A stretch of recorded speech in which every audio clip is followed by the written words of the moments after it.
tuning in to another video. We are currently standing with Mr. Fasse, one of the tech ed teachers at Mr. Fasse, would you like to introduce your department and what subjects you're expecting? Why, yes, I would love to. I'm Mr. Fasse, and I'm the department head for the Technology Education Department, and that encompasses quite a few different subjects. So I teach the woodwork, Mr. McDonald teaches the automotive metalwork, and we have a new teacher this year, Mr. Han, who's been doing some of the grade A stuff, but he's planning to be teaching robotics next year, as well as electronics for grade 9 and up.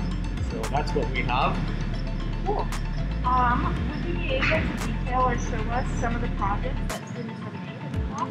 Well, Annika, I'm so glad that you asked me that, because I happen to have a few examples right here.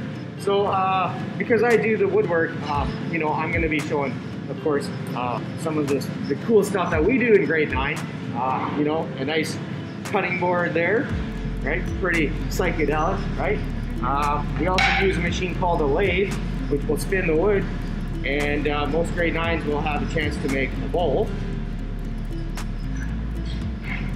This is something that I've just been creating a prototype for this year. So it's just a serving tray. The French teachers, you could say like très bien, or very good. So that's something new, and you can see we're using some CNC machine technology to do some fancy carving.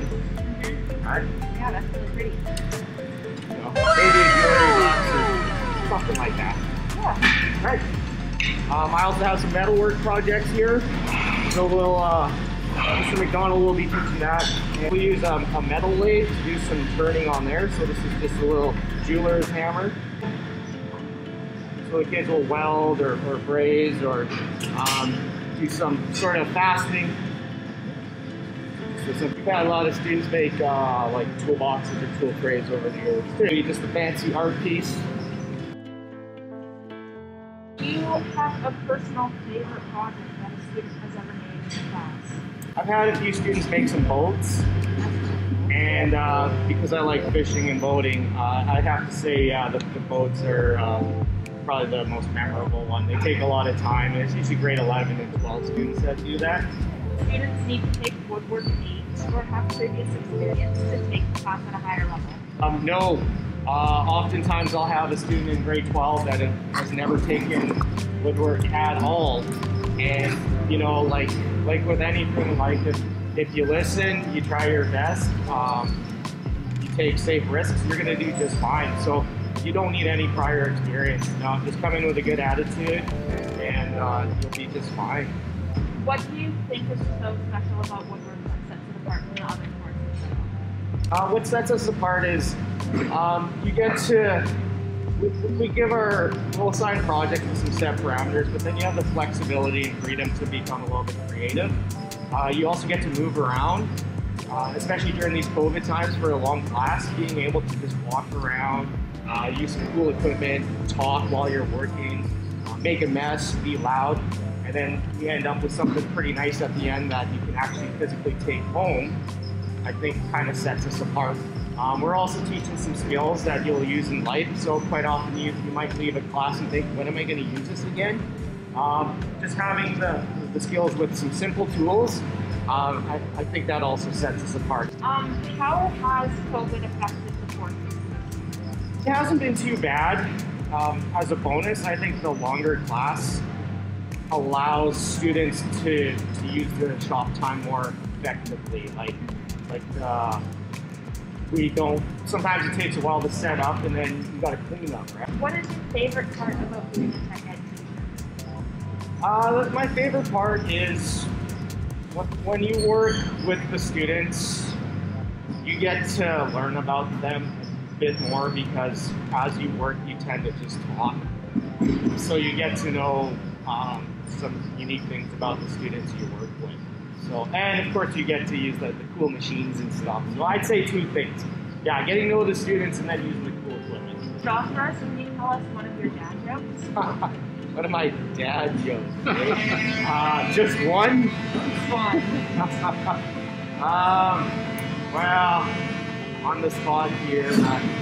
Have you been to the new restaurant on the moon? No. No? Well, yeah. The food's pretty good, but there's just no atmosphere. Boom, boom. Thanks to Mr. Fasse for starring in our video. We hope we covered the majority of your questions. Now we will be heading on to a different department, one that often smells delicious. Would you mind introducing your department and the classes you teach? Yeah, for sure. This is the home ec department. So in home ec, we have two different subjects. We have foods and we have textiles. So in foods, we do a lot of cooking, and in textiles, a lot of sewing. We do hands-on sewing. There's things like knitting and crocheting that we do. Of course, you can also use a sewing machine. So yeah, foods and textiles. Do you think that students need previous experience to take either foods or textiles? That's a really great question. The answer is no. You do not have to come in here with any experience. You don't even have to know what an oven is. You don't have to know how to use a knife. You don't have to know how to cut fabric. We teach you everything from the very basics. Now, if you do have experience, that's great. I think that is something that a lot of students have been doing because it's quarantined and they're spending time at home. But yeah, you do not need to know anything. You can come here and learn the basics, and I think it's a lot of fun. You get to do it with friends. So. Why do you think home ec is a valuable experience for students to learn in high school? You know what? I always say students often graduate high school and they say, oh, I didn't learn anything, like it was so boring. But I think home ec is one of those things where you will learn something that you're going to do every day. You're going to cook and eat every day, and you're going to have to do your laundry, you're going to have to take care of your clothes.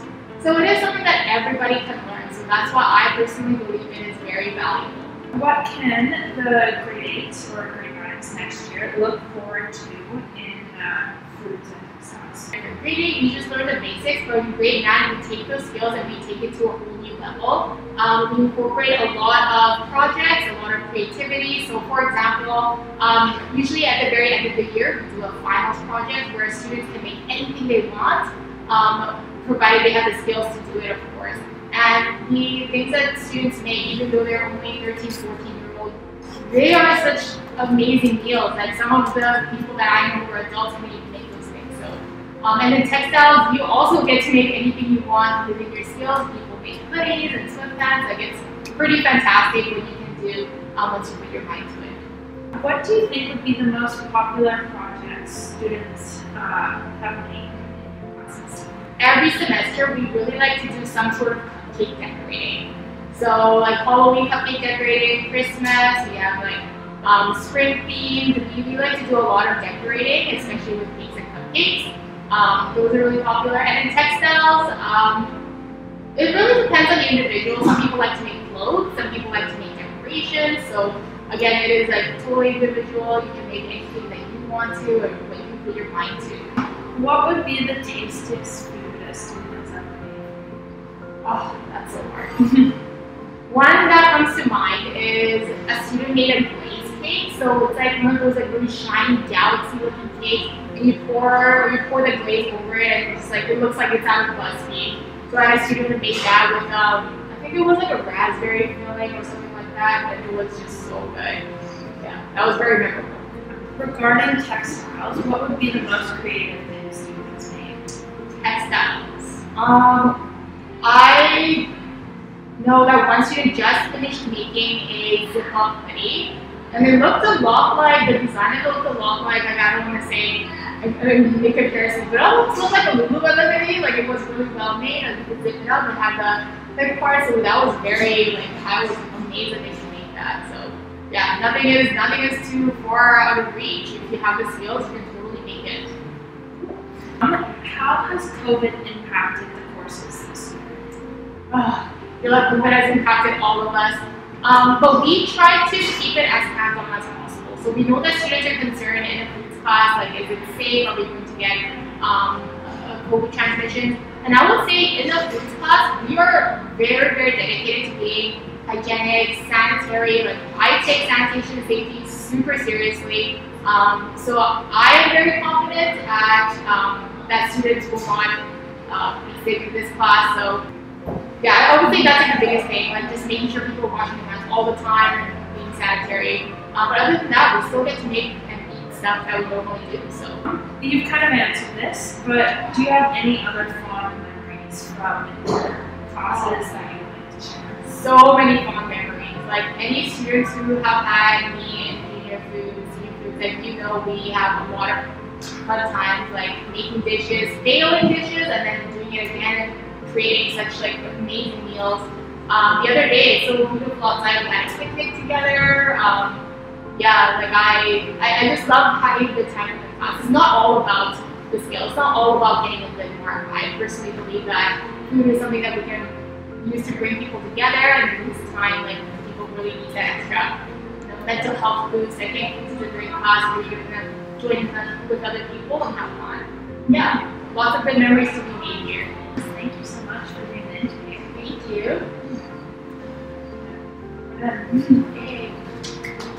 There's some really good questions, I have to say. Thank you for joining us today. Please do not hesitate and shoot any of your questions to the Grade A Team's channel. We would be happy to answer them. There are many electives to choose from at Elgin, so we hope we introduce one that piques your interest. And as we always say at Elgin, you stay classy.